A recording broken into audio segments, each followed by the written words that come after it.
poong amado, konsabang senyora, mayroon isang patay na ibabaw na lamang, isihiping ilan naman sa proseso na malang, ang patay agad na buhay, isihiping ilan naman lahat-lahat, ayos naman siya sa labang sana lang, ikalawang persona, ito sa sino, apat ang pagpapatotoo na ipinago kay Kristo,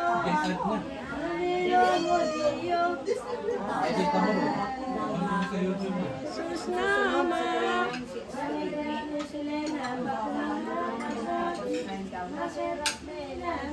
Malang sukat pagtaka ng mga bakong naturan, ay di na naman lamang sa gayong kahabang araw na ibinaon sa hukay. at ang mga pakong nagyamit ng sampung estas, at kinalawang na lang ko ng kapag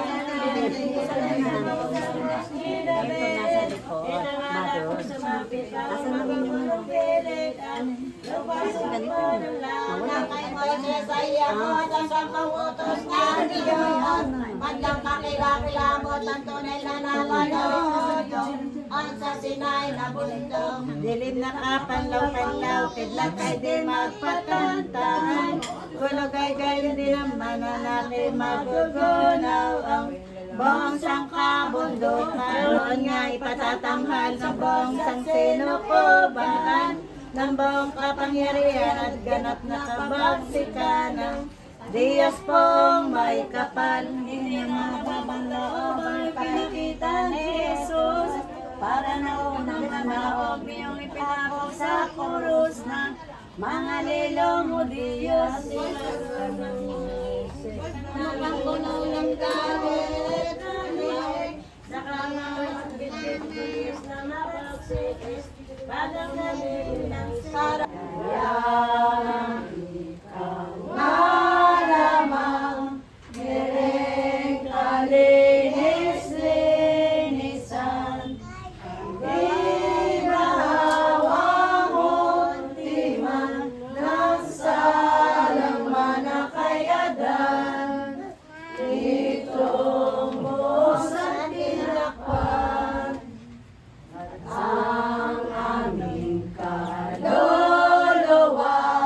Kung kami ay mamatay na, ay kunin mo't ipagsama, hanggang kami guminawa. Sama luwal ating glorya. Sa naman ang anak ng Espiritu Santo, amang banal na mga panginoon sa lahat. Maraming salamat po sa hapon ito, Panginoon. Lord God, itinataas ko po ang magkakapatid na ito, Panginoon. Patuloy mo po silang pagkalooban ng biyaya, Panginoon. Patuloy mo pong pabutihin ang kanilang mga kalusugan, Panginoon. Panginoon, patuloy po natin at itinataas sa iyo ang pagmamahalan ng magkakapatid na ito. Ibayin mo po sila, i-bless mo po sila, Panginoon, sa